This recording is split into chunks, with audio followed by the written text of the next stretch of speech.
2:36 या मुंबईमध्ये 1:36 मिनिटापर्यंत बोला. या मुंबईमध्ये एक गाणं लिहिलं गेलं होतं. त्या गाण्यावरनं मी सुरुवात करतो.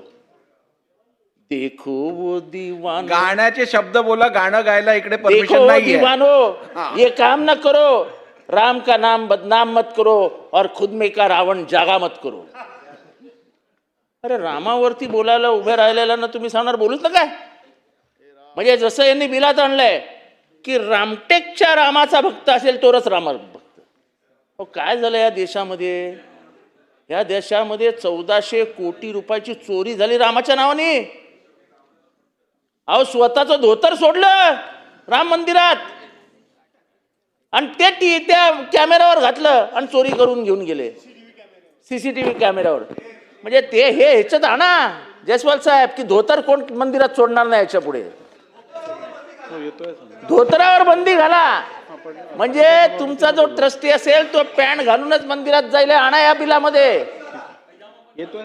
पायजमा चालेल नाडीचा किंवा त्याला बाहेर जाताना असं ते लॉक वगैरे असेल तर असे काहीतरी पॅन्टची अरेंजमेंट करा. अध्यक्ष महोदय काय बिल आहे. काय चालू आहे.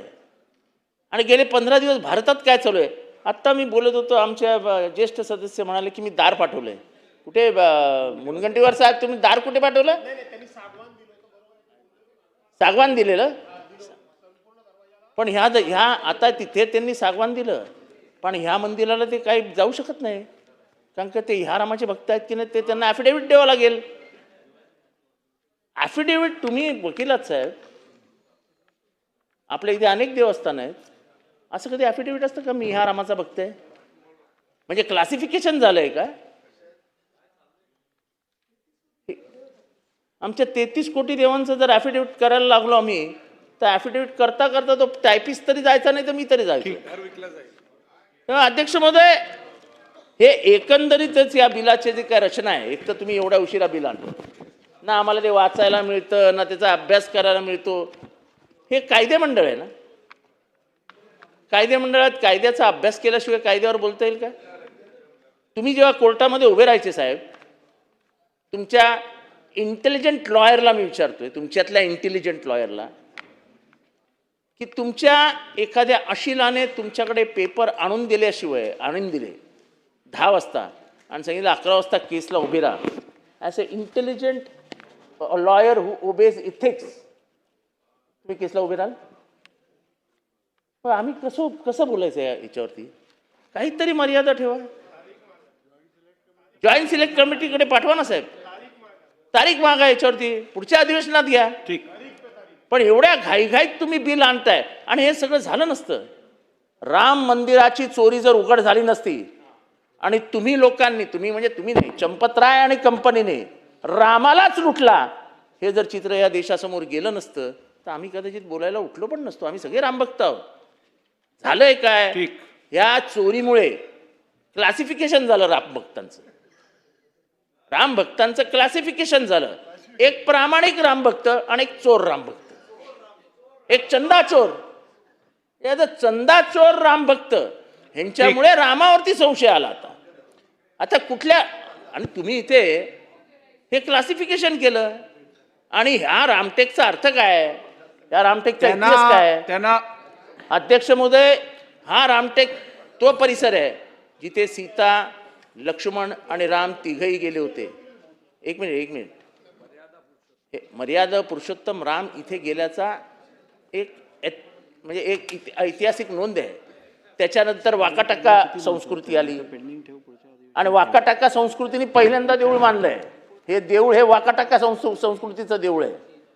त्याच्यानंतर प्रगती होत गेली विकास होत गेला आणि भोसलेंनी शेवटी नूतनीकरण करून हे देऊळ बांधलं. ठीक. तर भोसले घराण्याच्या हातात द्या ना. तुमचा राजकीय हस्तक्षेप कशाला हवाय. तुम्ही मोठ्या मनाने सांगा की माझ्यावर आरोप येण्याची शक्यता आहे. मिथला आमदार आहे मीच बिल आणलंय त्यामुळे मी याच्यातनं माघार घेतो. या कॉन्फ्लिक्ट ऑफ इंटरेस्ट आहे माझाच. मीच तिथला अध्यक्ष असणं मीच त्याचा सदस्य असणं माझ्या हातातच ते सगळं असणं. माझा कॉन्शियस जागा व्हायला हवा जयस्वाल तुमच्यातला. तुम्ही बिल आणलंच कसं. तुमच्या मतदारसंघातलं देऊळ आहे बरोबर आहे. आवाड साहेब मुद्दे रिपीट होत आहेत. हे सगळे मुद्दे घेतले आहेत वरुण नाही सरदेसाई. तसं नाही अध्यक्ष महोदय. त्यामुळे नवीन काय असेल तर आपण मांडा आता. मी मांडला ना त्यांना पहिला उत्तर मुद्दा, घेऊया. देखो दीवानो ये काम ना करो, राम का नाम बदनाम ना करो, तुम्हारे में का रावण जागा मत करो. अध्यक्ष महोदय, तुमच्यातलाही राम जागा राहू द्या. आणि त्यामुळे महाराष्ट्राला न्याय देण्यासाठी उभी आहोत सगळे. अयोध्येतला राम तुम्ही बदनाम करून टाकलात. बदनाम. तो चंपतराय कुठे पळाला धोतर सोडून तेच कळलं नाहीये. असा चंपतराय आमच्या इथे जन्माला यायला नको म्हणून आमची एवढी आरडाओरड चालू आहे. ठीक. साहेब, या बिलावर कोण बोललं असतं का? बस बस बसा बसा. मी तुम्हाला परवानगी. बोला तुम्ही. आवाज साहेब तुम्ही बोला.